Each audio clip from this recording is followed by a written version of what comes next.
Josué, você que tem um trabalho forte com jovens na educação, quais as suas ideias para a nossa juventude campograndense?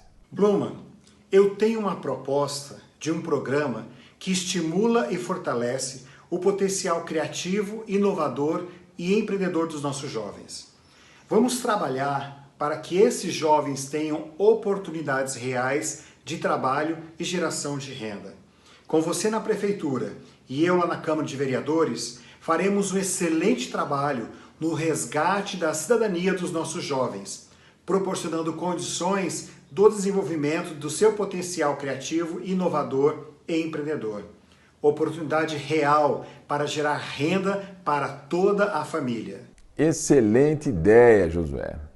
Nós precisamos de proposições como essa para potencializar a força dos jovens na economia de Campo Grande.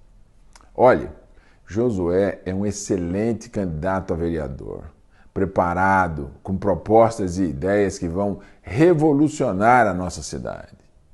43743, Josué dos Anjos para vereador, uma excelente escolha. Pense nisso.